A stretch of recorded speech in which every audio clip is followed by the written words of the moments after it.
when he directs, where he builds up and he tears down. Why would we worry for a moment about something that God says he's in control of?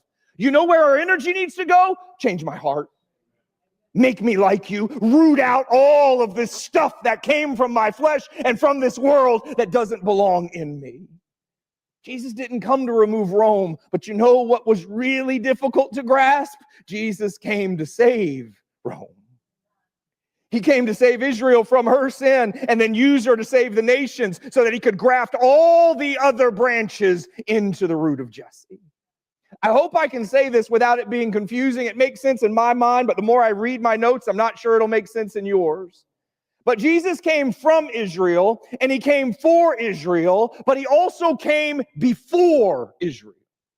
Here's what I mean. God created Israel to be his nation from whom he would bring the Messiah so that he could save every nation. That means that the Messiah came first. The Messiah was God's plan. Israel was just God's vehicle. God's plan was to save all the nations all the time from the very beginning. And then he decided, you know how I'm going to do that? I'm going to create a nation because I've got my son ready to come, but I want him to come through this nation I created so that he can then win all the nations. So the Messiah didn't come because of Israel. Israel came because of the Messiah. Again, he made Israel to be the vessel through which he would send Jesus because he'd already chosen in the boundless measure of eternity to send Jesus, right? We talk about in Revelation, the book of the Lamb who was slain from the foundation. This all means that Jesus didn't come to save Israel from Rome. He came to save Israel and Rome and every other nation.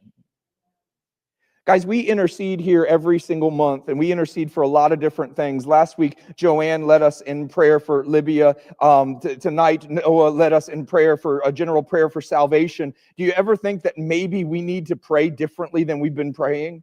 Maybe our prayers for the nations are not for the oppressor to get out of the way so that the oppressed can be set free, but maybe it's that they'll all see Jesus. Maybe it's that those whose hearts are hard would come to know him, and those whose hearts are wounded would come to know him. Because imagine what would happen if literally the lion laid down with the lamb. Imagine what would happen if literally our weapons were turned into plowshares. We know this will happen in the end, but imagine if it would happen today, where one nation would bow to Jesus so that they could humble themselves in front of another nation, and we don't have to have a winner and a loser. We could somehow have brothers and sisters. And you may say, that's too much to pray for. And yet it's the heart of God. He wills that none would perish, but that all would come to repentance. Maybe if we started praying for what God actually says he wants to do, we'd stop getting caught up in all the things we think that he should do.